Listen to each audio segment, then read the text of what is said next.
Setiap negara mempunyai peruntukan undang-undangnya tersendiri bagi memastikan nilai dan norma yang perlu dipatuhi agar keharmonian masyarakatnya terjaga.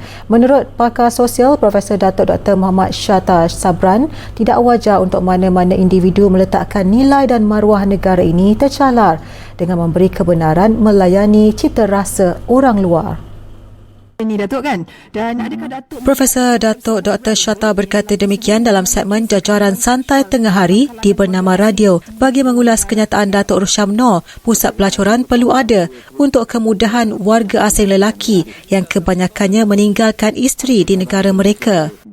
Untuk kita melayani ataupun mengubal undang-undang atau memberikan kebenaran semata-mata untuk memberikan kebebasan kepada orang luar untuk menterjemahkan cita-cita mereka, itu adalah satu perkara yang tidak wajar kerana kita perlu meletakkan top priority ataupun keutamaan kepada nilai-nilai, norma-norma dan juga peraturan-peraturan yang sedia di dalam negara kita. Dan kalaulah kita menggunakan sebagai asas berlakunya gangguan seksual dan sebagainya dalam negara, kita ada undang-undang dan peraturan pada mereka yang melakukan kesalahan tersebut, mereka perlu diambil tindakan.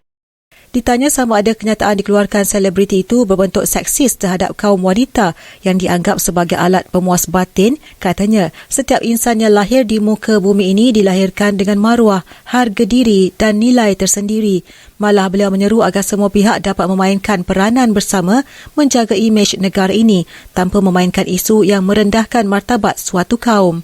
Terdahulu, Rosyamno yang juga pelakon filem KL Gangster 2 itu menerima kecaman hebat selepas mencadangkan agar rumah pelacuran di negara ini dibuka buat pekerja asing menerusi satu podcast Suhan Channel dikendalikannya. Bagaimanapun kenyataannya ditemplak Menteri di Jabatan Perdana Menteri Hal Ehwal Agama, Datuk Dr. Muhammad Naim Mokhtar yang menegaskan cadangan tersebut sama sekali tidak boleh diterima dan sewajarnya ditolak kerana bertentangan dengan peruntukan undang-undang sivil dan syariah. Pada Selasa, pelakon itu tampil memohon maaf setelah tidak menyangka kenyataannya menjadi tular sehingga mendapat pelbagai reaksi orang ramai termasuk agamawan. Bila dah kembali ke tanah